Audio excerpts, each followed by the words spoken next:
Buen día, profe. Dale. Buen día, Bueno, profe.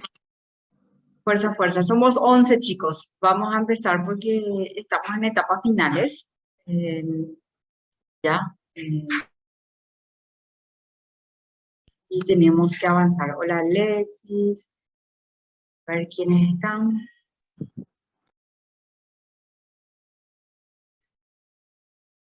Anita. Ninguno de ustedes tiene computadora por si acaso, porque tengo miedito de que no estoy yo en la cámara.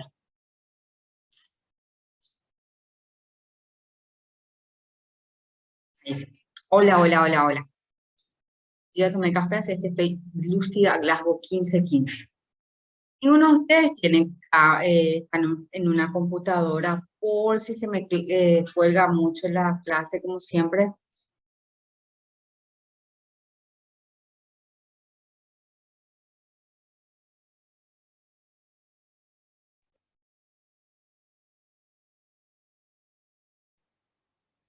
Ah, bueno, está bien, está bien, está bien. Le envié ya las clases de hoy a nuestro querido Juan, así es que Juan les va a estar pasando las clases, creería yo, en el transcurso de la mañana. Juan, ¿vos ya estás en clase? Aún no, ¿verdad? Bueno, quiero que sepan eso, ¿sí? Galva, te voy a pasar las clases, entonces vos socializás también si podés, ¿sí? Tu número tengo.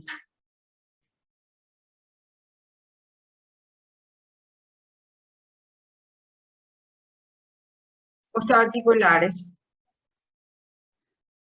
Perfecto. Esas tres. En la clase anterior yo tenía que hablar de también un poquito de parásitos y leishmaniasis. Bueno, vamos a esperar.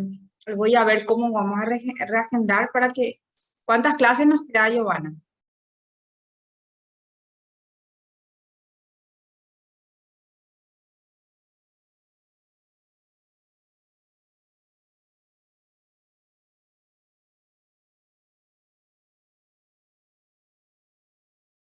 Dos clases, creo, doctora. Dos nomás ya. Uy, estamos todos muy comprimiditos. ¿Sí? No, el 29 y el primer final ya es el 5 de noviembre.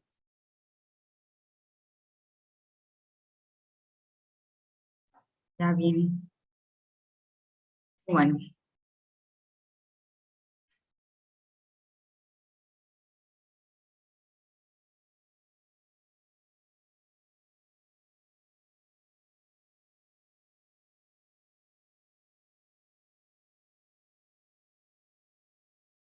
¿Ya ven el escritorio de mi computadora, chicos?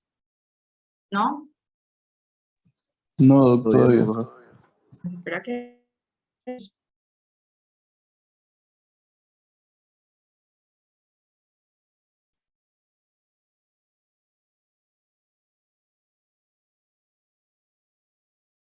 Mm.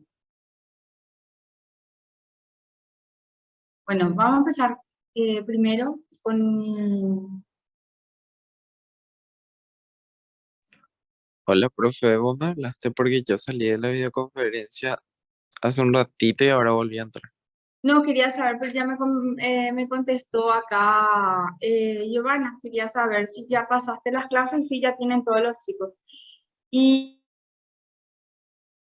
creo que muy ajustados, pero vamos a entrar todos en tiempo. Una clase de la doctora que hace hemato-oncología, lo que va a faltar, pero no sé si esa vamos a poder cerrar. Yo te voy a avisar si no podemos hacer una en el transcurso de la semana, ¿sí? Ok, profe. Bueno, vamos rápido porque son largas las actividades del día de hoy.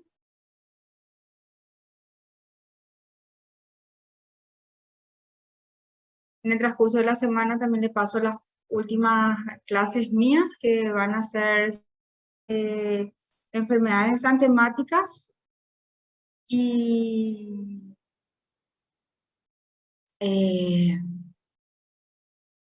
enfermedades exantemáticas y así parasitosis. Después la doctora Limpia habla de las virosis, arbovirosis. Y me falta el doctor Mir. También les quería pedir, ¿será que me pueden dar un día a la semana? Porque no estoy consiguiendo que el doctor tenga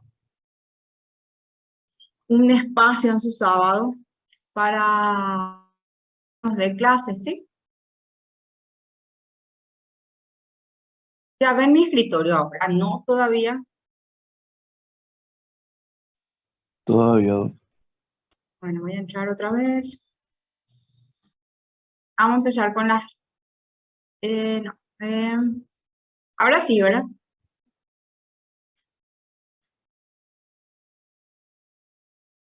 ¿Sí? Ahora sí.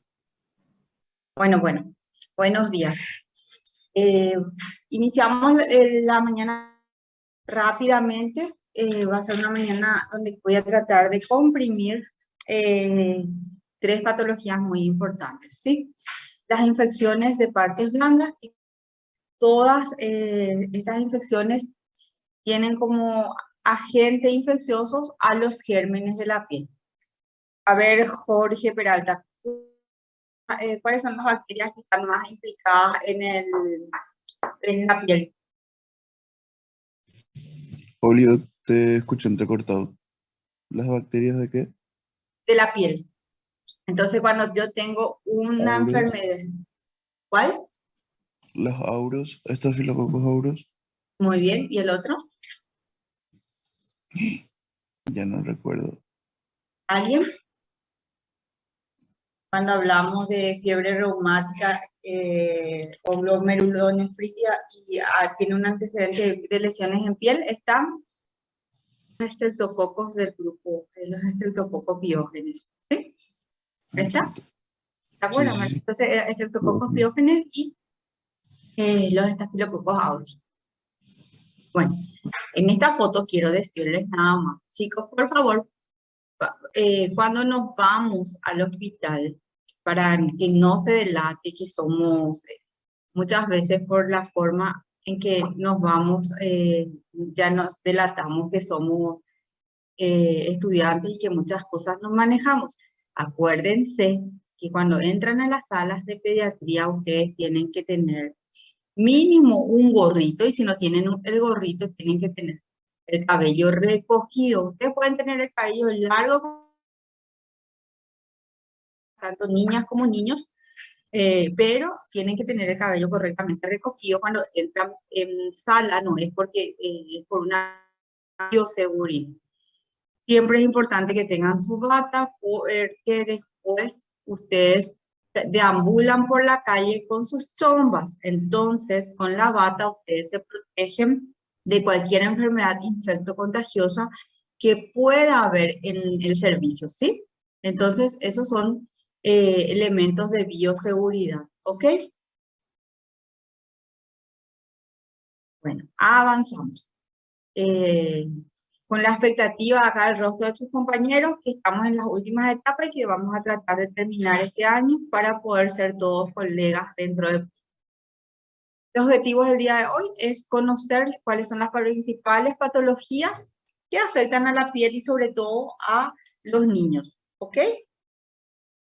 Bueno, avanzamos.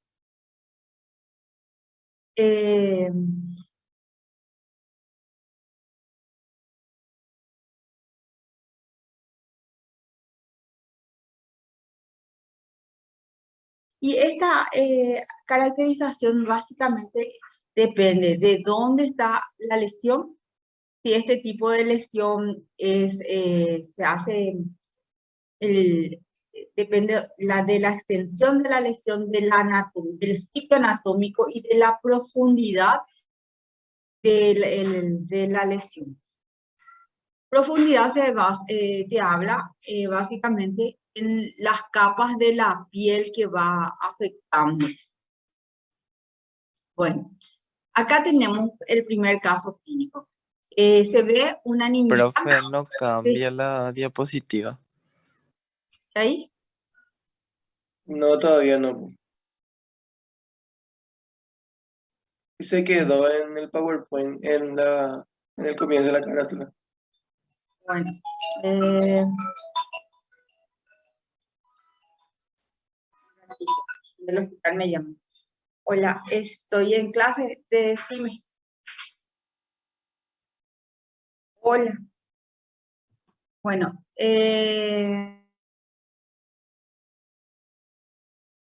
pero se ve que estoy presentando, ni eso. Profe, se quedó la presentación así cuando entró al PowerPoint. O sea, no aparece como presentación de pantalla completa. En la portada se quedó otra.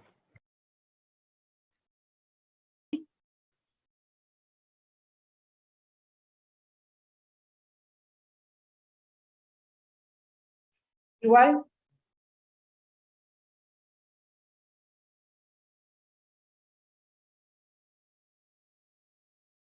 bueno, voy a hacer lo siguiente, voy a salir y voy a entrar nuevamente. Un ratito.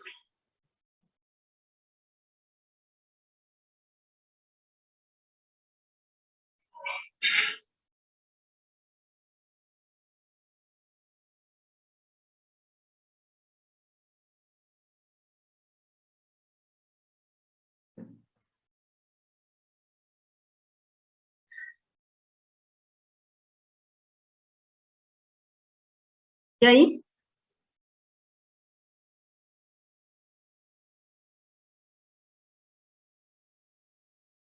Bueno, Ahora sí, profe. bueno, acá. Dice que Jorge, un niño de 4 años, que es traído al consultorio del doctor Yasunaga. Ahí el doctor, este niñito que tiene unas lesiones, la foto no está muy nítida, pero lo que tiene son unas lesiones alrededor de los orificios nasales, ¿sí? Estas lesiones empezaron como unos puntitos rojos, dice, ¿sí? Y luego se formaron unas pequeñas vesículas. Vesículas tenían un contenido acuoso amarillento y luego se transformaron como costras mielicéricas, bien, un aspecto de color amarillento, por eso de tipo miel, por eso dice costras mielicéricas, ¿sí? Y sobre todo se localizan en cara, alrededor de la boca y fosas nasales. La mamá dice que el niñito no tuvo fiebre. Bueno, ¿qué diagnóstico tiene este caso? Este primer caso es un impétigo, ¿sí?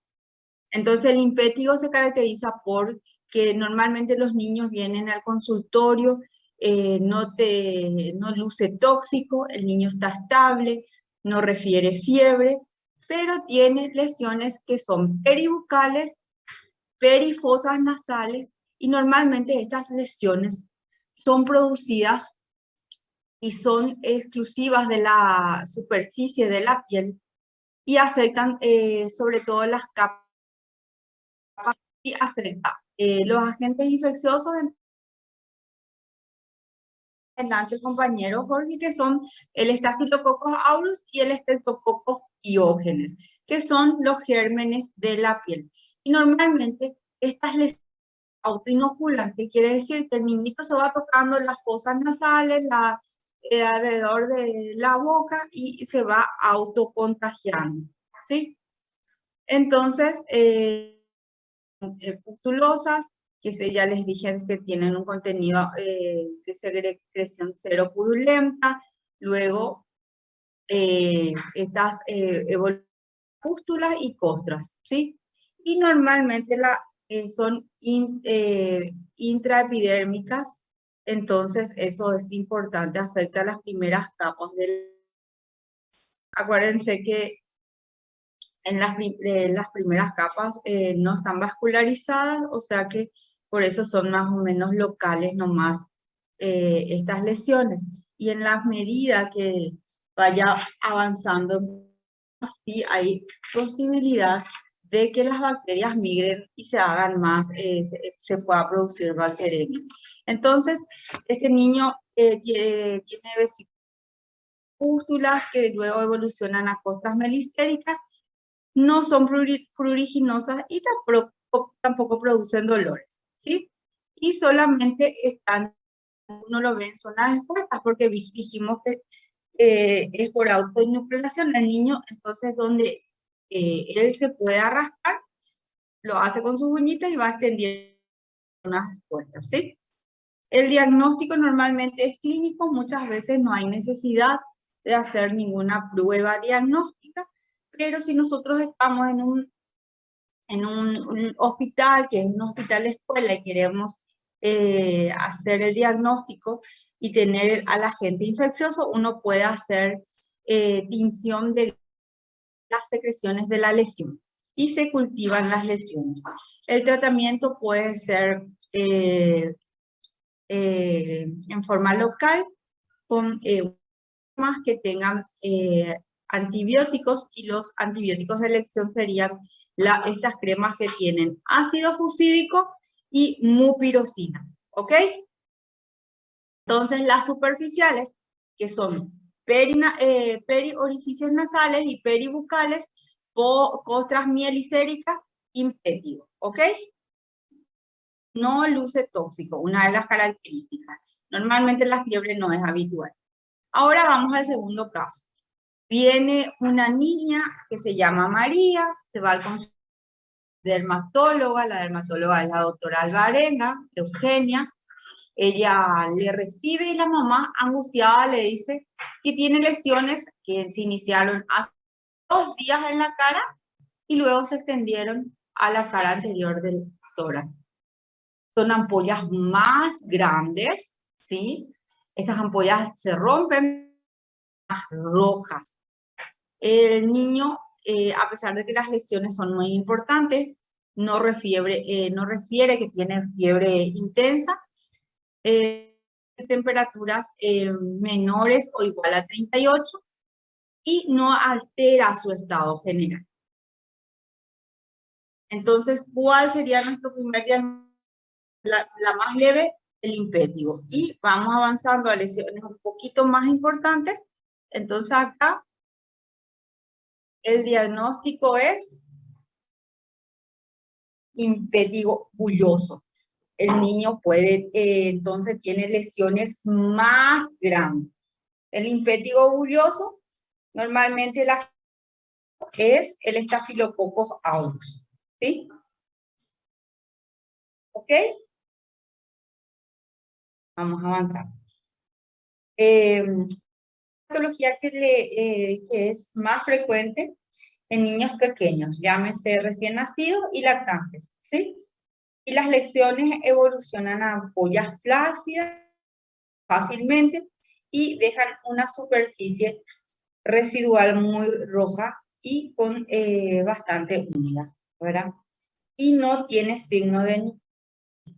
El signo de Nikolsky es un signo en el cual uno presiona la piel afectada y luego la piel se levanta, o sea, se desprende. En este caso, en el impétigo bulloso no existe el signo de Nikolsky. Normalmente también suele ser una patología que evoluciona favorablemente con tratamiento local. Muy pocas veces son necesarios los tratamientos con antibiótico terapia por vía oral. La base de tratamiento es la buena higiene. Podemos usar localmente otra vez, como dijimos, la mupirocina, ácido fucídico, el tratamiento con vía oral con un antibiótico que cubra lesiones en piel. ¿Se acuerdan que a lo largo de las clases también habíamos dicho que normalmente es una gente que tiene resistencia a las cefalosporinas de primera.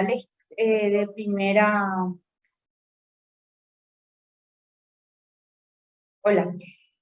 Normalmente el Staphylococcus aureus, recuerdan que hemos dicho a lo largo de nuestras clases que es un antibiótico, perdón, que es resistente antibióticos ya que antes eran sensibles.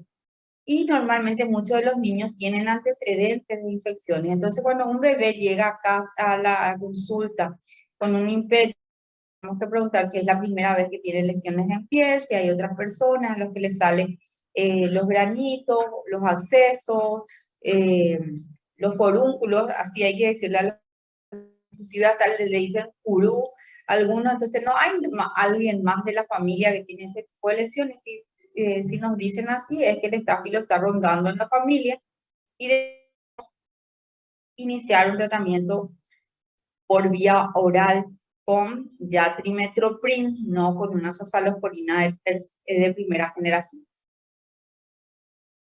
A ver, Giovanna, ¿cuál de las cefalosporinas cubre mejor al Staphylococcus aureus? ¿Los de primera o los de la tercera generación?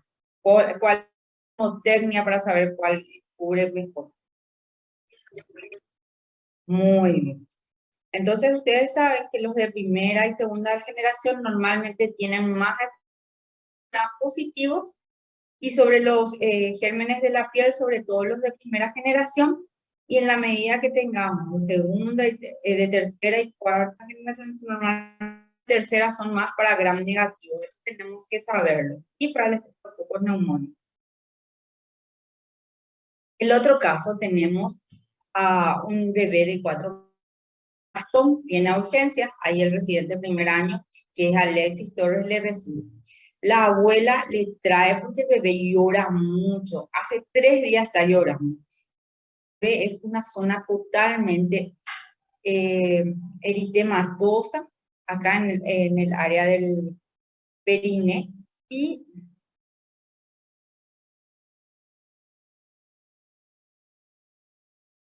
está otra vez mi presentación acá.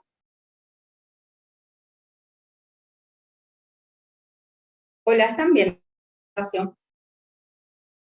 Bueno, sí. Bueno, vamos avanzando entonces rápidamente. Lo que tiene acá es que se ve que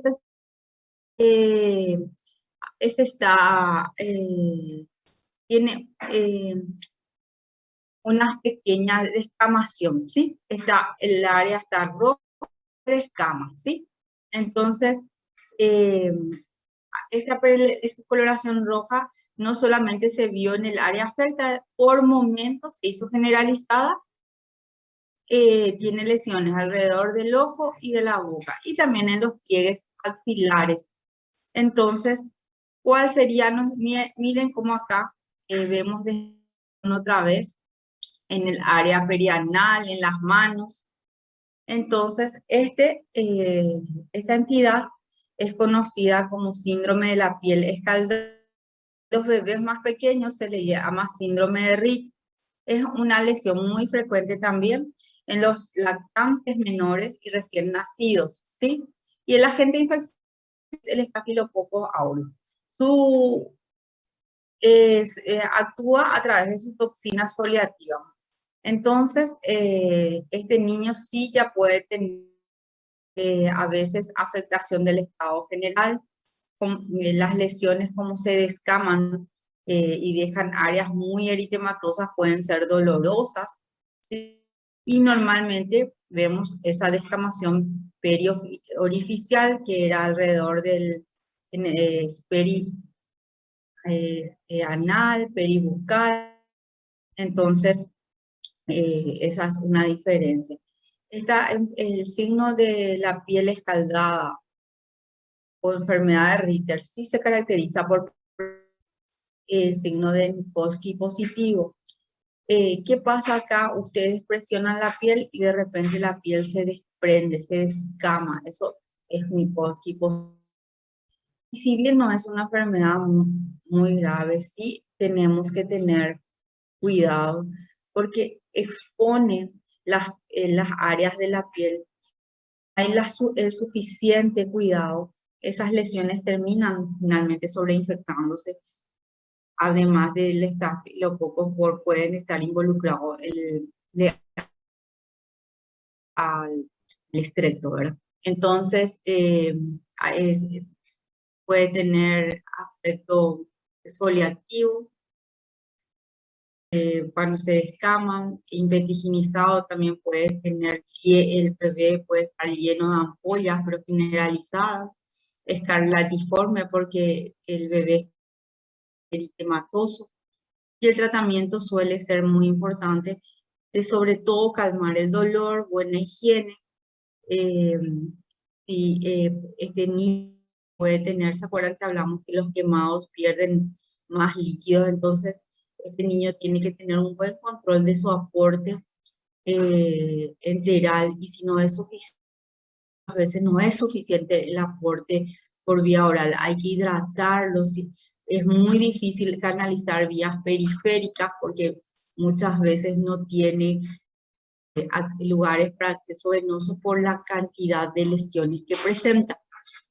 Y acá está indicado la internación y el uso de antibióticos orales, sobre todo porque son niños pequeños, la profundidad de las lesiones son más importantes y pueden de repente hacer con bacterias. Luego vienen los forúnculos, que son nodulitos inflamatorios, que son secundarias a foliculitis. Inician con un nódulo rojo, se hace doloroso y luego tienen secreciones purulentas, ¿sí? Suelen ser más frecuentes en áreas de o sudoración, cuello, cara, axilas y nalgas. El tratamiento es normalmente aplicación de calor local para que pueda ser conocido como fomento, y antibiótico terapia. Sabiendo que existe resistencia a los antibióticos de primera generación, a la cefalosporina de primera generación, ya saben ustedes que cuando están haciendo guardia, ¿cuál sería entonces? Porque yo sé que muchos de ustedes ya hacen guardia. Entonces, cuando una persona que tiene acceso, y sobre todo accesos múltiples, el tratamiento debería ser con antibióticos por vía oral. A ver, Jorge, ¿qué antibióticos le vas a al niño, a un niño que tiene lesiones en piel por la resistencia del Staphylococcus aureus?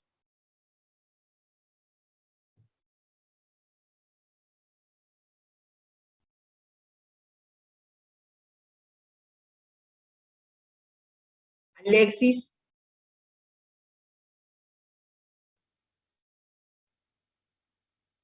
Doctor Ortiz. Trimetoprim, profe. Muy bien. Trimetoprim. Excelente.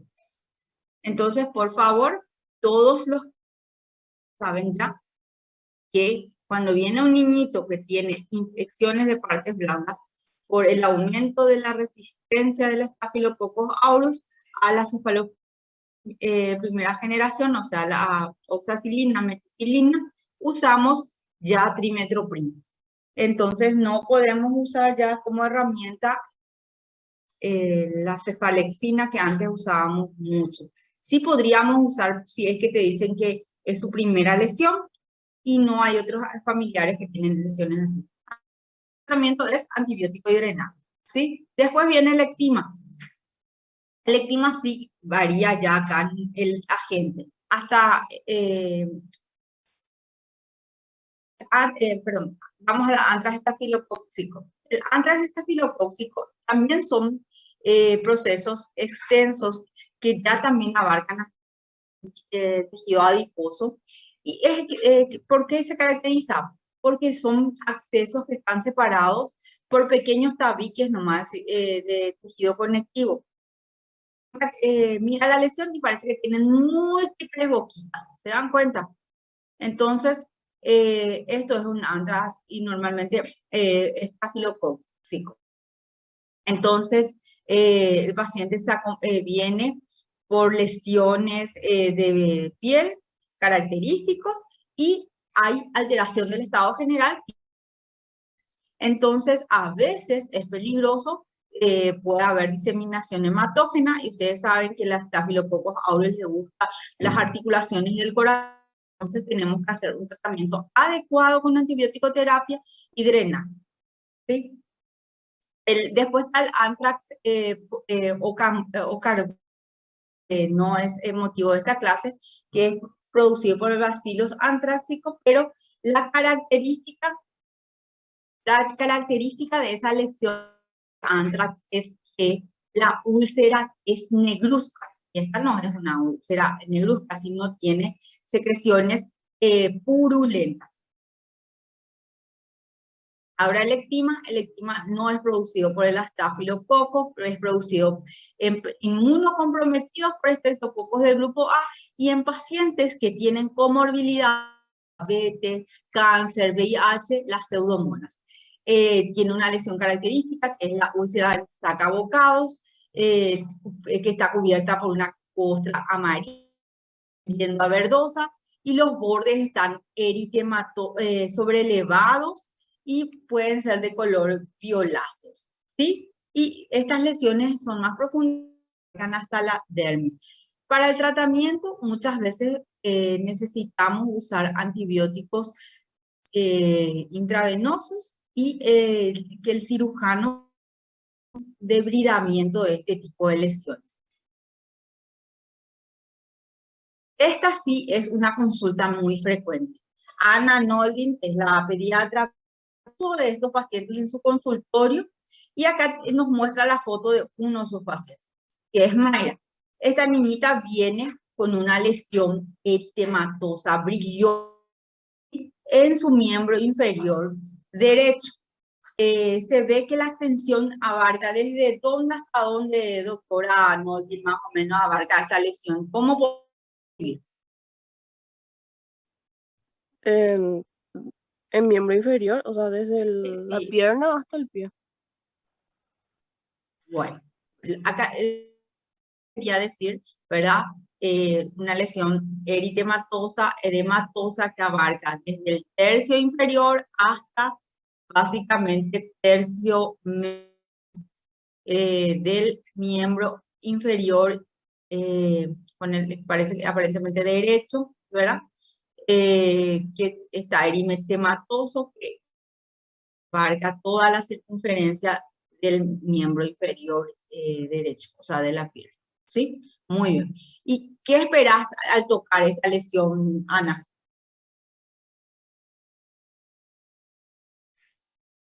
¿Cómo pensás que va a estar el piecito de este bebé?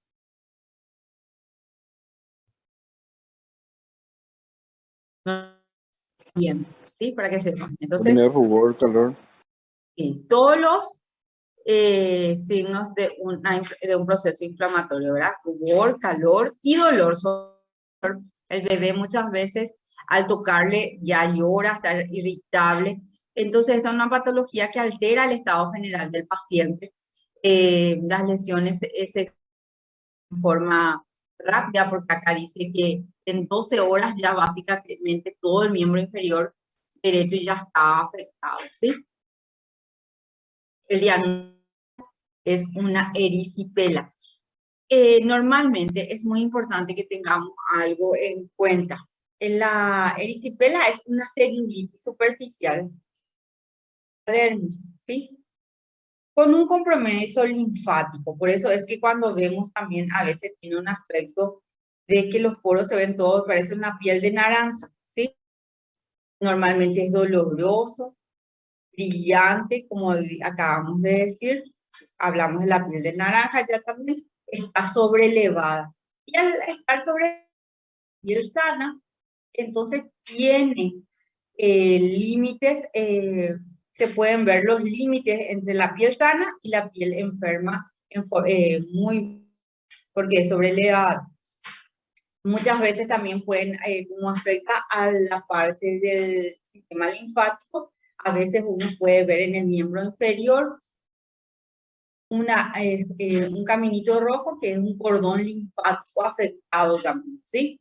Entonces, esta enfermedad sí puede producir bacteremia. El diagnóstico es clínico porque uno ve la lesión y ve el aspecto de piel de naranja, ve el aspecto sobrelevado. Entonces, puedes altamente que está enfrente de una bacteremia. Es importante, puede aportar el hecho de tratar de cultivar esta lesión. ¿Cómo se cultiva? Si no tiene, sí se puede cultivar, Con una jeringuita de insulina nosotros cargamos. En la jeringuita de insulina nosotros agua destilada y aspiramos la lesión y probablemente podemos de esta forma retorno bacteriano. El tratamiento de la erisipela es con antibiótico terapia, chicos. A veces hay que internarle al paciente, sobre todo en pacientes que son lactantes menores, que no vamos a tener la posibilidad de poder hacer una buena atención, y también depende de la extensión de la lesión. Este paciente con ese tipo de extensión de la lesión sí o sí se tiene que internar. Vamos al otro caso. La doctora Eugenia Rivarola le atiende a un niño, a una niña que se llama Aldana, tiene 3 años, viene a la consulta con una tumefacción que empezó hace 3 días en la pierna izquierda. La diferencia entre esta y la otra lesión es la coloración rojiza, el dolor. Antes refirió aparentemente picadura de insectos, muchas veces no lo pueden precisar. Y el cuadro se acompaña de una alteración del general y fiebre con temperaturas iguales o superiores a 38, que son en varias oportunidades. Es una celulitis. La celulitis afecta al tejido subcutáneo. Los agentes infecciosos responsables de la celulitis, estreptococos del grupo A y los estafilococos aureus. Estreptococos del grupo A son los estreptococos piógenes, son los mismos, ¿sí? Normalmente, ya dije, esta niña que se fue, Eugenia Rivarola, tenía un antecedente de una picadura de insecto. O sea, lo que quise acá es que normalmente la celulitis siempre es secundaria a una agresión previa. Puede ser un traumatismo, puede ser la picadura de insecto, puede ser una herida previa. Y sigue el proceso infeccioso de los dolores, eritema, fiebre y malestar. Bueno, las lesiones son extensas, el área eritematosa también es importante, y la diferencia con la erisipela es que los bordes entre la piel sana y la piel afecta no están definidos. Entonces, también por la profundidad, porque afecta a tejidos subcutáneos, es más fácil que haya una discriminación hematógena o linfática, ¿sí? Y cuando la extensión es importante, miren, está básicamente hasta el tercio superior del miembro inferior de esta pierna, este niño debe internarse. El diagnóstico clínico para poder hacer la diferencia entre erisipela y celulitis, cultivo de la lesión para poder tener retorno de quién es el agente que causó, y los hemocultivos también pueden dar positivo en un 25% porque vimos que pueden tener hematógenos. Cuando normalmente vamos avanzando, esta es una niñita que es atendida en Cazapá por la doctora, y las lesiones eritematosa están en los párpados, ¿sí? Normalmente estos cuadros a veces no hay por de la lesión, ¿sí? Y pueden ser secundarios a procesos infecciosos respiratorios, muchas veces, como ya les dije, secundario. El foco infeccioso primario no es frecuente, sino ya vemos que el niñito viene en la piel. Majo Carvalho, tu paciente, ¿qué probablemente tiene? ¿Cómo le dirías a esta celulitis? ¿En dónde está ubicada? Celulitis prioritaria. Muy bien, doctor. Estas son los famosos periorbitaria, que en pediatría son muy frecuentes, ¿sí? Ahora,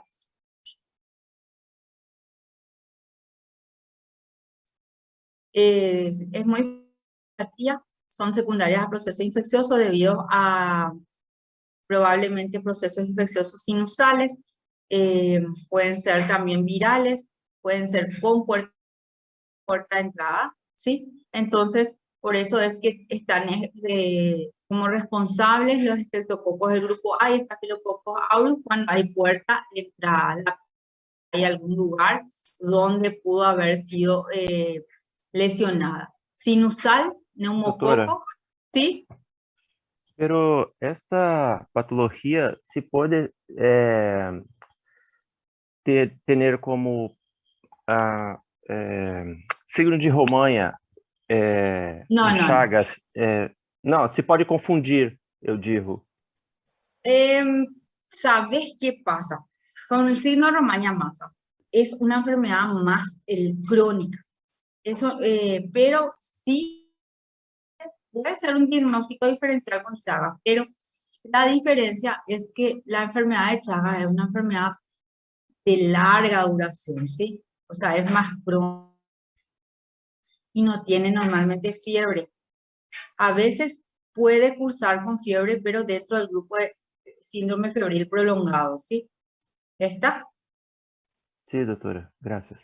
Y otra cosa, el signo de Romaña-Massa. Bueno, la enfermedad de Chagas, como es una enfermedad que puede evolucionar a la cronicidad, los niños de zonas endémicas, donde hay Chagas, pueden presentar la lesión, pero estas lesiones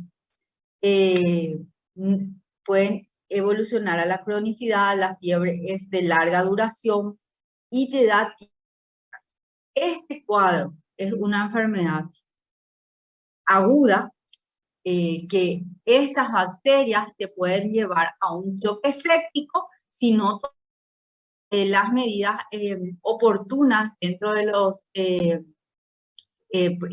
las primeras semanas de enfermedad, ¿sí? Entonces, miren si neumococo nosotros no tratamos. Evidentemente nos va a llevar a un cuadro séptico, va a tener complicaciones secundarias, puede tener accesos cerebrales, ¿sí? Por la ubicación, ¿sí? La ubicación de todas las infecciones que son en la cara, son infecciones bastante severas para nosotros porque están cerca del sistema nervioso central. Entonces es más fácil que puedan presentar lesiones secundarias, meningitis, ventriculitis, accesos cerebrales. Otro foco también son los focos odontógenos. Y ahí están en cuenta, en los focos están involucrados los anaerobios.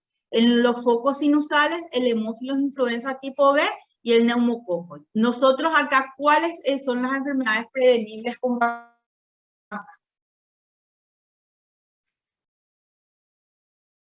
Hemófilos influenza de tipo B y neumococo. Muy bien. Entonces, esta celulitis, estamos hablando que son las celulitis periorbitaria o orbitaria, tenemos algo muy importante que tener en cuenta. Para definirla como orbitaria y preorbitaria, el límite es el septum periorbitario. ¿Qué es el septum periorbitario? Es la lámina de tejido fibroconectivo que cubre la órbita y separa, ¿verdad?, el periósteo de la órbita. Entonces, todo lo que está por delante del periósteo involucra todavía la grasa o el espacio periorbitario es orbitaria o presectal. Por detrás de eso, cuando afecta ya la capa posterior al septum periorbitario, ya estamos hablando de una infección orbitaria. Normalmente los agentes infecciosos, ya dijimos que son estos, ¿sí? de acuerdo al sitio de entrada.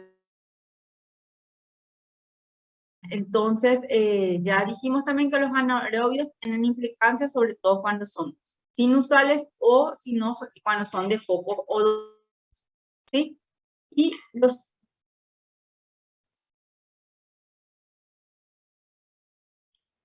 normalmente el niño viene con tumefacción, signos inflamatorios en el párpado, puede ser unilateral o bilateral. Normalmente el niño puede abrir aún los ojos cuando es orbitaria, tiene quemosis, que es edema de la conjuntiva, proctosis cuando protruye el ojo, pero normalmente los signos de proctosis ya son de una orbitaria. Limitación de los movimientos. Cuando el niño te dice, me duele el ojo cuando muevo, esa es ya básicamente el diagnóstico de una orbitaria. Y también nos dice que ve borroso, ya nos habla de que estamos frente a una orbitaria. Para poder diagnóstico de certeza y ver si estamos también, hay una colección de pus que hay que drenar, porque todas las colecciones, no importan dónde estén, si son de fácil acceso, ustedes tienen que drenar. Entonces, si en este caso nosotros habíamos dicho la doctora Majo Carvalho tiene que hablar ya sea con el otorrino y le pide que le ayude a drenar, o si no con el oftalmólogo, que es su compañero Peralta, y le dice, por favor, ayúdame a drenar porque tengo esta etiología. Los estadios orbitarios, necesariamente para poder clasificarla, necesito una tomografía. Entonces tenemos que, gracias a la tomografía, podemos estadificarla en cinco etapas, y estas etapas son cuando en la etapa 1, cuando está solamente afecta las áreas de partes blandas, la celulitis orbitaria sin acceso es estadio 2, 3 cuando hay acceso subperióstico, cuando hay acceso 4, y la forma más grave es cuando están envueltas la trombosis venosa. ¿Sí? Ahí tenemos que hacer cobertura muy importante porque están ya afectos el sistema nervioso central. Porque ustedes saben que son el drenaje del sistema nervioso central. Tenemos que usar la presectal o periorbitaria, los antibióticos parenterales muchas veces por periodos cortos y luego el pasaje a vía oral según la evolución. Y cuando es orbitaria o posectal, antibióticos parenterales son de tratamiento más largo, como de 7 a 10 días, y según evolución, según imagen, esto se puede extender inclusive hasta 21 días. En una tomografía hay proptosis. Acá tenemos, puede ser estos unos accesos periósticos, ¿sí? La grasa pericólica también ya, perdón, la grasa orbitaria está afecta también, entonces hay asimetría. Esto en tomografía. Y se dan cuenta también que los espacios perinasales también están ocupados, o sea que la fuente de infección pudo haber sido los senos paranasales. La etiología de la celulitis por mordeduras animales también es importante que conozcamos. Normalmente la boca de los animales y los humanos menos sucia que la de los animales. Entonces se trata, acá lo que tenemos que tratar de cubrir es a esta bacteria nueva que le conocemos ahora, la Pasteurella multocida, ¿sí? Que es una bacteria que se encuentra en la boca de los mamíferos, muchas veces de los perros, gatos. Entonces, por eso debemos aumentar la ampicilina surfactam o amoxicilina clavulánico o amoxicilina surfactam para el tratamiento de las enfermedades por mordeduras de animales que no son infrecuentes en nuestro medio, ¿sí? Sobre todo, ustedes van a tener este tipo de consultas en Navidad, si ya están haciendo guardias, viene un niño que vino por mordedura tengo que controlar si tiene 12 años, que tengo que preguntarle, Alexis, a este paciente.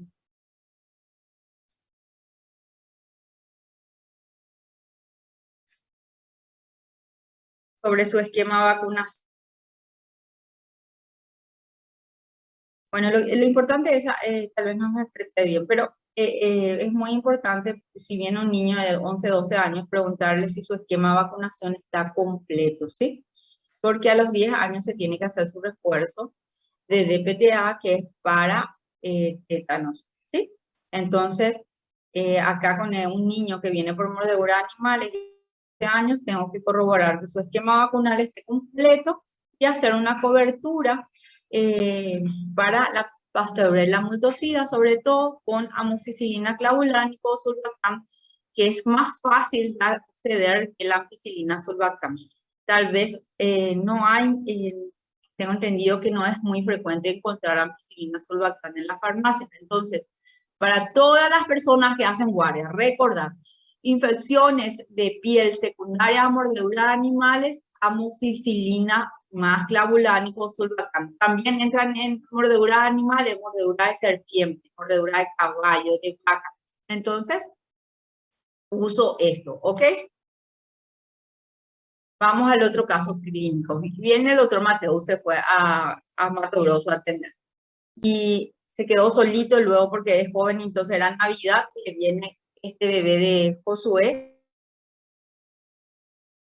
Tiene una lesión en la espalda que dice la mamá que empezó como una mancha roja y después ya se tornó de forma negruzca, dice, en 24 horas. El niño está con fiebre, luce tóxico. En este caso, el niño tiene fiebre y luce tóxico. Y también se acompaña con la alteración del estado general. El niño no come, no se alimenta lo suficiente. Cuando vemos lesiones negruzcas, violáceas, oscuras, de estas características, ya sea en zonas expuestas, miembros inferiores, superiores, estamos hablando de una lesión más grave, que son las fascitis necrotizantes. Existen dos tipos de fascitis necrotizantes. Normalmente puede ser complicación secundaria de un impétigo, puede ser secundario a un impétigo apoyoso, por el que dijimos que dejan áreas expuestas, entonces son susceptibles de entrar otras bacterias. Entonces las de tipo 1 pueden ingresar anaerobios, pueden entrar otros tipos de estreptococos, enterobacterias, las que están anales, ¿verdad? Y las de tipo 2, que son secundarias a el Staphylococcus aureus y el Streptococcus del grupo A. Dijimos que son entidades ya más graves, ¿sí? Que afectan la fascia muscular más profunda, que puede dar un cuadro tóxico, y normalmente la fascitis necesita que el paciente esté internado, necesita que nosotros tengamos un adecuado tratamiento de hidratación, un adecuado tratamiento endovenoso, sobre todo bacteremias de estafilococos, y se hacen combinaciones de antibióticos muchas veces, se dan cuenta que son por más de 2 gérmenes normalmente. Y nosotros, como es difícil hacer el diagnóstico, siempre tenemos que tratar como una tipo 1 y tratar con 2 tipos de antibióticos que cubren los gram negativos y que cubren los gram positivos, ¿sí? Las áreas necróticas, lo ideal es debridar cuando se presenten, pero lo ideal es no llegar a las áreas, al proceso necrótico. Cuando estamos con ampollas extensas, se puede pedir que lo retiren a los compañeros de cirugía, ¿sí? Entonces, para hacer un tratamiento oportuno, porque cuando llegamos a la necrosis, ya esa área ya muerto y tenemos que tratar con un debridamiento más agresivo. Hacemos el diagnóstico, como es un cuadro que da toxicidad, como un cuadro que da bacteremia, muchas veces tenemos retorno de los cultivos. Y como es un niño que evidentemente tenemos que hacerle un hemograma y hacerle reactantes de fase aguda. Los reactantes de fase aguda, ¿cuáles son los reactantes de fase aguda, Jorge? Que siempre mencionamos. ¿Cómo, doctora? No le entendí. ¿Cómo va a estar el hemograma de este niñito? ¿Cómo va a estar sus reactantes de fase aguda? Primero empieza Jorge y después VSG Ariel. y PCR deberían estar aumentados. ¿Cuál es otro reactante de fase aguda que vas a pedir? VSG y PCR son los principales. Muy bien. Los otros que es importante que conozcan.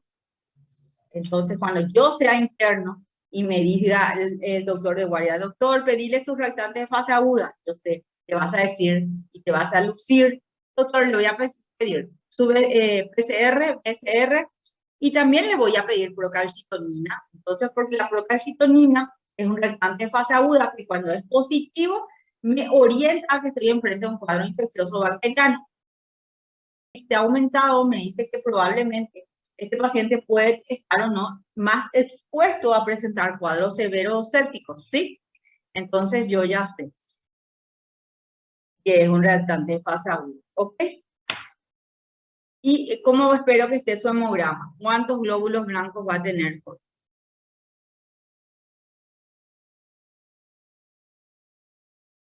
Rafael, ¿cuántos glóbulos blancos va a tener este paciente? E vai estar elevado, doutora, creio que acima de 15. Bueno, ustedes una salida elegante que me van a tener, que van a decir, sí, va a estar elevado, doctora, y muchas veces los valores dependen de qué. En pediatría dependen de la edad del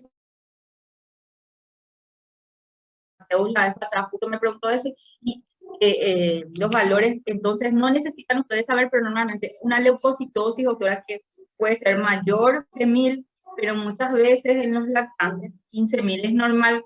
Acuérdense que vimos que los recién nacidos pueden tener hasta 15.000 o 18.000 blancos, eso, ¿ok? Entonces, leucocitos aumentados y tengo que ver la tabla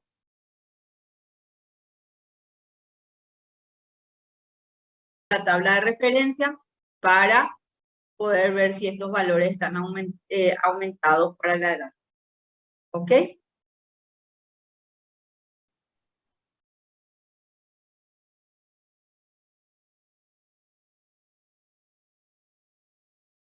Fácil. No. Pero mira, tiene antecedente acá. La lesión empezó hace 24 horas, pero ¿qué te parece que tiene de puerta de entrada ahí, Giovanna? Esas infecciones de partes blandas, ¿verdad? Ahí tiene rastros de, esto probablemente es un infectivo ampolloso, ¿verdad? Porque estas ampollas que tienen son,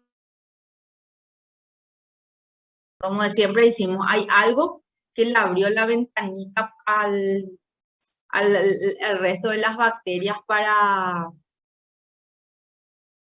que ingresen otras, ¿verdad? Acá vemos que están estas lesiones previas, ¿ok? Hay lesiones previas, ¿sí? Entonces, siempre hay alguna lesión previa. Puede ser infecciones de partes blancas previas, puede ser las mordeduras de animales también, pueden evolucionar a fascitis, ¿sí? Y sobre todo, ¿saben en quiénes pueden evolucionar? Porque el edema es muy importante. Las mordeduras de serpiente. Uno, porque los signos inflamatorios son muy importantes. Y dos, ¿saben por qué? Porque las personas están tan acostumbradas a hacer torniquetes gracias a todas las películas que ven cuando hay una mordedura de serpiente, ¿sí? Entonces, es muy importante que sepamos que siempre hay algo previo a la infección, ¿sí? Alguna puerta de entrada que hizo que entren más bacterias. Muy buena tu pregunta. Las miositis, evidentemente, el sitio de infección es el área muscular, ¿verdad? Normalmente las miositis no son tan localizadas, ¿sí? Porque interfacias se encuentran las secreciones purulentas, muchas veces es de drenar, ¿sí? Pueden, según las áreas que estén afectas, pueden ser estadio 1 cuando es local y hay dolor leve a la palpación en un área muscular propia. Puede haber fiebre. Y no en el estadio 2, cuando ya hay material purulento, uno puede ver que puede haber una zona tumefacta en un grupo muscular y empieza a haber signos inflamatorios y aparte hay fiebre. La 3 es cuando la infección ya afecta al estado general, el área afecta, está con signos de fluctuación. Los agentes infecciosos de la miositis son los más importantes en un porcentaje casi cercano al 95% del Staphylococcus aureus y por el segundo por el grupo A. El tratamiento es antibióticos parenterales y drenaje quirúrgico.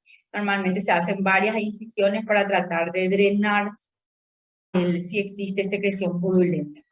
¿Cómo hacemos el diagnóstico? La ecografía es una herramienta muy importante y aparte inclusive para el tratamiento, porque cuando se hace el drenaje le pedimos al colega que hace ecografía para que por favor asista al cirujano para que le indique dónde específicamente está el área que hay que drenar. Entonces, el hemograma también, yo te pregunto, Giovanna, ¿cómo está el hemograma? Me decís así, correctamente. El hemograma está aumentado para la edad. Los glóbulos blancos aumentados para la edad y los reactantes de fase aguda, doctora, están aumentados. Tenemos reactantes de fase aguda, PCR aumentado, eritrosedimentación aumentada y la procalcitonina. ¿Cómo luce el paciente? Muchas veces puede lucir tóxico porque duele, ¿sí? Esta diapositiva era para comentar nomás que el Staphylococcus aureus, el tratamiento siempre se va modificando. Esta era una de las guías del PICSA que hablaba de que el tratamiento en un primer momento se usaba solamente cefaloporinas de primera elección o tetraciclina. El aumento de la resistencia, este es del 2011, no tengo el del 2014, se fueron aumentando se cambiaron, no aumentaron, se cambiaron opciones de tratamiento que dijimos ya que las opciones implican que se use el trimethoprim. Nosotros vimos infecciones básicamente todo lo que habíamos leído en lo que refiere al manejo del tratamiento, sobre todo el tratamiento. Vimos en una primera etapa las infecciones no purulentas y las infecciones purulentas. Las purulentas,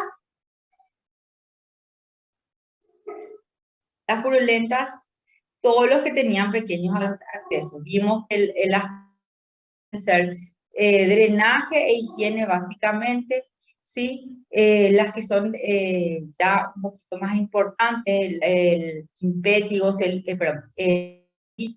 las erisipelas pueden ser drenaje, antibiótico, cultivo y el tratamiento antibiótico terapia. Inicial que siempre vamos a hacer con trimethoprim sulfamethoxazol, que es de primera elección a raíz de la resistencia del estafilococco resistente, ¿sí? Y los moderados también, el tratamiento es drenaje quirúrgico, tratamiento local, cultivo y antibiótico terapia. Como las infecciones purulentas severas, ¿cuáles podrían ser esas? La celulitis que tienen áreas extensas, puede usar ya de primera elección un antibiótico que cubra cuadros severos, como la vancomicina, ¿sí? Entonces, cuando son leves, trimestoprim, vancomicina, ¿sí? Y una vez que nosotros podamos tener ya los retornos de cultivo y sabemos si son sensibles o no, nuestros antibióticos le cambiamos al antibiótico correcto, ¿sí? Los no purulentos, entre los no purulentos a las enfermedades que ya podrían ser más invasivas, como la fascitis necrotizante. Bueno, ahí los cuadros severos eran más bien de la fascitis y tenemos ahí que usar 2 antibióticos, dijimos. Entonces, acá tendríamos que usar cuando hacemos un tratamiento empírico inicial la clindamicina, ¿sí? Que puede ser, la elección correcta puede ser con piperacillin o vancomicina con piperacillin-tazobactam. Eso se recomienda porque con la piperacillina ya cubrimos pseudomonas, cubrimos estáfilos, estreptococos y gran negativo. Y le agregamos, si no luce séptico, clindamicina, y si luce séptico, vancomicina, ¿ok? Entonces esas podrían ser asociaciones iniciales. Claro que siempre también el tratamiento tenemos que hacer los cultivos. La clindamicina y en las leves iniciar con clindamicina, que es lo que les enseño yo porque es lo que tenemos en nuestro medio. ¿Ok? Sí, profe, ahí en el severo sería penicilina más clindamicina ya, ¿verdad? Sí, así mismo, pero nosotros no tenemos penicilina endovenosa en las farmacias. Básicamente toda la penicilina que se compra, que se hace para el Ministerio de Salud para usar para sífilis, ¿sí? Entonces, otra cosa que no es tan, ¿por qué no usamos tanto penicilina? Porque tenemos que usar cada 6 horas y básicamente usar un frasco no podemos reutilizar la misma penicilina porque cristaliza. Entonces, un frasco para cada dosis y los frascos se hacen de 5 millones o de 10 millones. Ya. Usamos a veces dosis de 300 cada 6 horas y miren todo lo que desechamos. Entonces, por eso no es muy práctico, ¿sí? Bueno, vamos avanzando. Chicos, ahora terminamos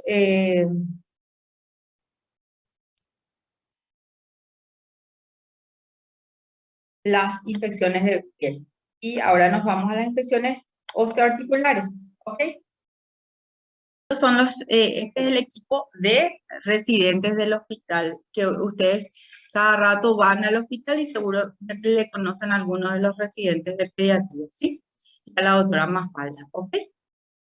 Entonces, esto es para que nos conozcan.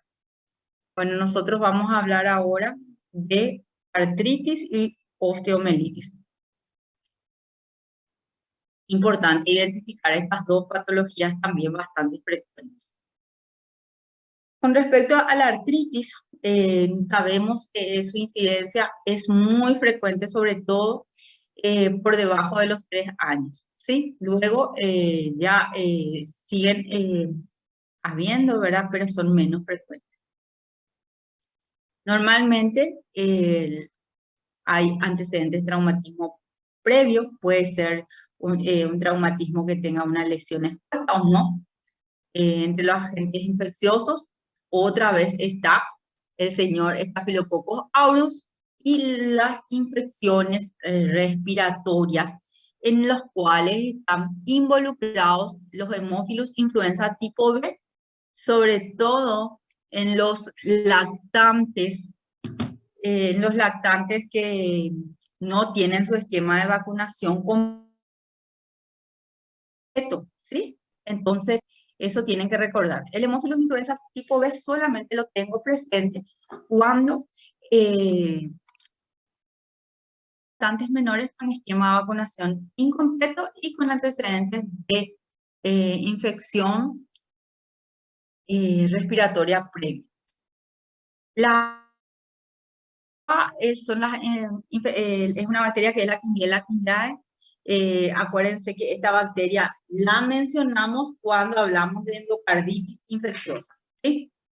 Del grupo ACET, donde la K es de la Klebsiella pneumoniae. Pueden verse en niños previamente sanos y evidentemente los que tienen inmunodeficiencias o hemoglobinopatía son más a presentar este tipo de infecciones. La osteomielitis también son frecuentes, son bastante frecuentes, sí, se ven también en menores de 5 años con más frecuencia, y pasados los 5 años tiene mayor afectación en los varones, excepto en el primer año de vida, como dice acá. Y al igual que las artritis, siempre hay antecedentes de traumatismo. Sí, podemos ver esto en los niños que son sometidos a esfuerzos de todos los niños que son sometidos a deportes de alto rendimiento también a veces vienen con este tipo de lesiones. ¿Sí? Bueno, las patogénesis ser por diseminación hematógena, más frecuente en los lactantes y recién nacidos, por afectación directa, secundaria a una celulitis, que una celulitis ahí en el tercio medio de la pierna, muy cerca de la tibia, también podría darnos una celulitis, porque acuérdense que que son profundas, están expuestos también en los vasos sanguíneos.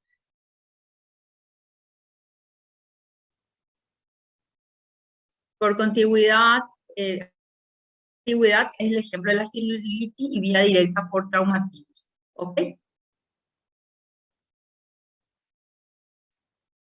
Bueno, la mayoría son por diseminación hematógena secundarias a bacteremias. En menores de 18 meses, por persistencia de los vasos transficiarios. ¿Qué significa eso? Pasa es que en la etapa neonatal, perdón, en las primeras etapas de la vida, sobre todo en los menores de 18 meses, los vasos sanguíneos todavía penetran al cartílago de crecimiento, ¿sí? Esto no está todavía totalmente cerrado, ¿sí? Entonces, estos vasos transficiarios acá. Entonces, es más fácil que las bacterias que ingresan al torrente sanguíneo puedan diseminarse, ¿verdad? Entonces, los vasos atraviesan la epífisis hasta las diáfisis de los huesos, sobre todo la cabeza del hueso, ¿verdad? Y como sabemos que está acá la cabeza, ahí está en la cavidad articular, muchas veces los lactantes menores, cuando hablamos de una artritis, ya hablamos directamente que estamos probablemente enfrente de una osteoartritis anatómica, ¿sí? Entonces, la nomenclatura en menores de 18 meses normalmente es osteoartritis, ¿sí? Ya dijimos que esta característica anatómica hace que más predispuesta las infecciones osteoarticulares. Entre las articulaciones más afectadas, las de la cadera y el hombro, también recordar que la cápsula articular incluye la metáfisis ósea, por eso es que cuando tenemos una infección a ese nivel, cuando son menores de 18 meses, es una infección osteoarticular, que son secundarias a traumatismo, que sí vemos bastante frecuentes, secundarias a infecciones, diría que cada vez están menos frecuentes, y a veces vienen las lesiones y no hay un antecedente infeccioso previo que podrían ser hematógenos, ¿sí? Ya hablamos las características de articulaciones de cadera y de húmero, ¿sí? Y con respecto a la frecuencia de estas lesiones por edad, vemos que las verde oscura son de osteomielitis y artritis, la columna más clara. En los menores de 2 años, la artritis séptica es más frecuente que la osteomielitis. En la medida que esto va aumentando con la edad, la osteomielitis va siendo más frecuente. Entre los huesos afectos, los más frecuentes son, cuando hablamos de artritis, las infecciones osteoarticulares más frecuentes son la de la rodilla. Y cuando hablamos de osteomielitis, también las infecciones más frecuentes son en los huesos largos, sobre todo el fémur. Con respecto a los agentes infecciosos, sin equivocarnos nuevamente cuando hablamos de menores de 2 meses, cuando le a los agentes del canal del parto, estamos bien. Entonces recordar que casi siempre en los menores de 2 meses, luego del estafilococcus aureus, los agentes infecciosos del canal del parto. En mayores de 12 meses ya podemos hablar sin temor del Streptococcus aureus, en un 95% Streptococcus pyogenes. Cuando hablamos de continuidad, cuando son secundarios a cuadros respiratorios, ya sabemos Streptococcus pneumoniae, Haemophilus influenza tipo B y la Klebsiella mencionado. Y Staphylococcus aureus en mayores de 5 años es el más frecuente. En los adolescentes y sobre todo recién nacidos, podríamos como agente infeccioso a la Neisseria gonorrea. Artritis sépticas, tenemos las manifestaciones pueden ser agudo, puede haber fiebre, tumefacción, ¿sí? Derrame articular, impotencia funcional, y en los recién nacidos puede haber parálisis o pseudoparálisis de ese miembro. La afectación de la osteomielitis en evaluaciones clínicas, acá un cuadro comparativo si es lactante o si es mayores de 2 años. Ya sabemos que las manifestaciones muchas veces son más inespecíficas. En ambas etapas la fiebre es bastante frecuente, 30%. Recordar que en el lactante el paciente puede tener rechazo alimentario, limitación del alimento, dolor al cambiar los pañales y la pseudoparálisis que habíamos mencionado. Y en los niños hay algo que hay que tener en cuenta, que es esto. El dolor en el área afecta, que es lo que se suele mencionar como dolor exquisito o dolor punzante en el área ósea. O sea, si uno presiona en esa área, te dice el niño me duele. O me duele específicamente ahí donde doctor con tu dedo. Entonces eso para tenerlo presente. Normalmente ya dijimos que el agente infeccioso más frecuente es el Staphylococcus aureus. Y cuando hablamos de Staphylococcus aureus, el meticilino resistente, frecuente el que viene de la comunidad. Muchas veces tienes más de un foco. Eso también para tenerlo en cuenta. O sea, que tiene osteomielitis, tiene miositis, piomiositis, puede haber accesos intraóseos o subperiósticos, ¿sí? Esto puede evolucionar a mielitis crónica, también trombosis vascular y en adolescentes o niños grandes, inclusive asepsis. Como yo le encaro, tengo que ingresarle al paciente, pedirle su aumentado, pedirle sus reactantes de fase aguda que van a estar aumentadas. La eritrosedimentación siempre está aumentada y es lo último que mejora. La PCR cuantitativa tiene un pico máximo a las 48 horas y sobre todo luego de 48 horas de tratamiento bien adecuado, esto debe empezar a disminuir.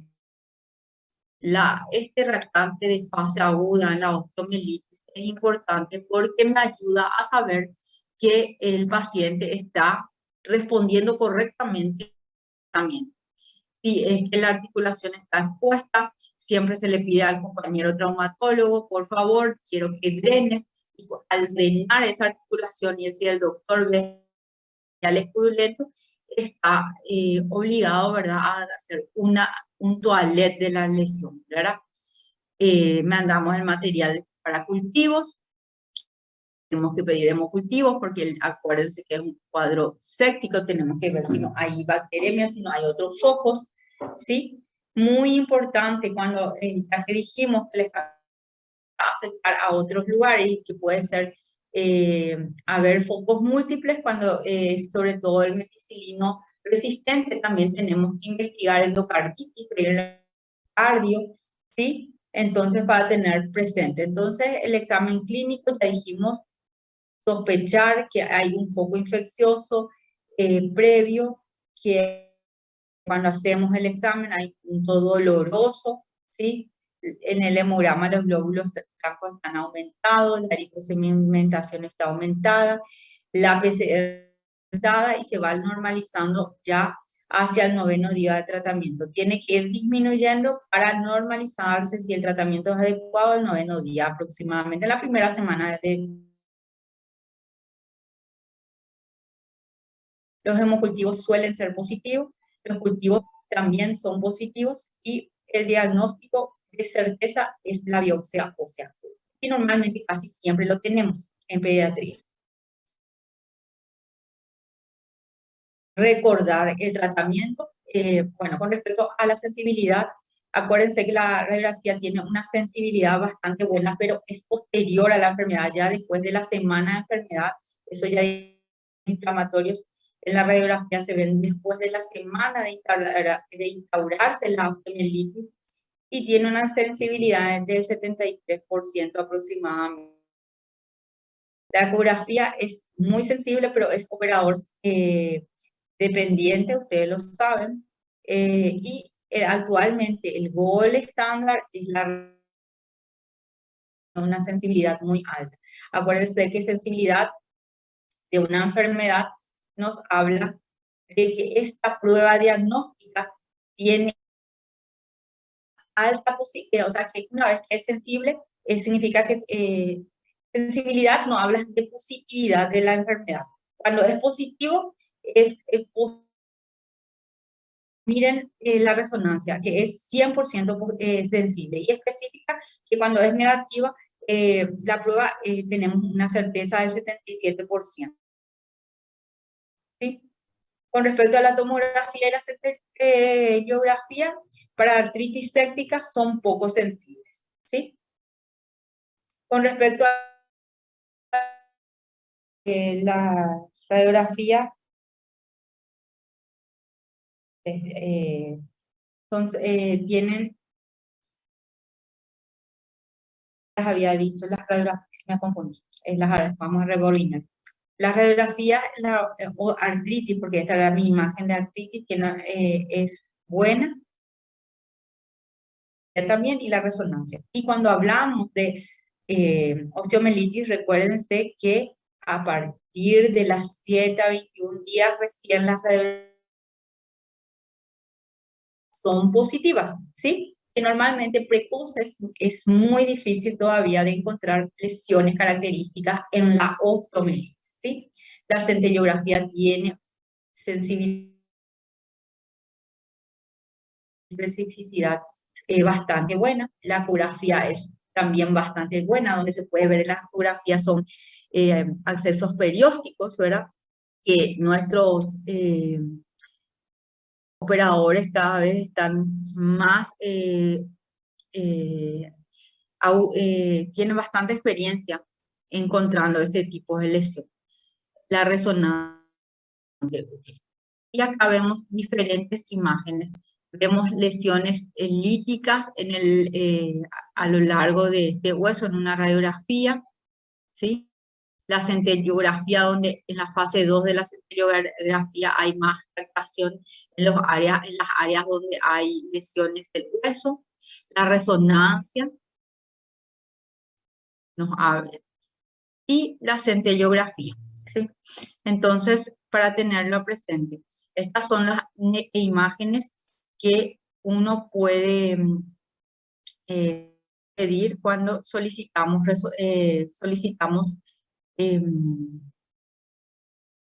imágenes para las radiografías. Sabemos que el gol es actualmente porque no metemos no damos contrastes radioactivos. La centellografía tiene buena sensibilidad, pero usamos contrastes radioactivos más difícil de conseguir que la resonancia. Entonces, para que sepan las herramientas de imágenes, ¿sí? Tratamiento, normalmente, inicialmente cubrimos siempre Taurus, ¿sí? Entonces, si el paciente no luce tóxico, hacemos clindamicina. Si luce tóxico, usamos vancomicina inicialmente. Y una vez que el paciente está en condiciones, sobre todo que los reactantes de fase aguda estén disminuidos, junto con el especialista veamos que las lesiones están mejoradas, entonces podemos valorar su vía oral de tratamiento. Con respecto a la elección de los antibióticos, saben que en los menores de 5 años hay que cubrir hemófilos de influenza tipo B y sobre todo los que no tengan su cartilla de vacunación completa. Y luego el agente infeccioso más importante es el Staphylococcus aureus y las elecciones son la clindamicina y la vancomicina, ¿sí? El pasaje a vía oral, una vez que los pacientes se encuentren en general, es dimetroprim sulfamethoxazol, ¿sí? A veces se puede combinar con rifampicina, pero normalmente el dimetroprim sulfamethoxazol. Con respecto al tratamiento de la artritis, lo más importante es el drenaje. Si hay, ya dijimos que los antibióticos parenterales son muy importantes y el tratamiento, sobre todo si es una séptica de 3 a 4 semanas, pero no necesariamente todos estos días en el internados. Las opciones de tratamiento, algo muy importante es que la clindamicina tiene buena concentración a nivel óseo, entonces es una buena opción para tratamiento, sobre todo si el paciente no luce tóxico, podemos usar la clindamicina y como tiene buena concentración, o sea, el tratamiento durante su internación hace que llegue más y que podamos tal vez hacer periodos más cortos de tratamiento hospitalario. La vancomicina y la menos concentración ósea, pero la clindamicina, su concentración para bacteriemias es menos eficiente que la vancomicina. El tratamiento no menor de 7 días, ¿sí? Algo muy importante, la osteomielitis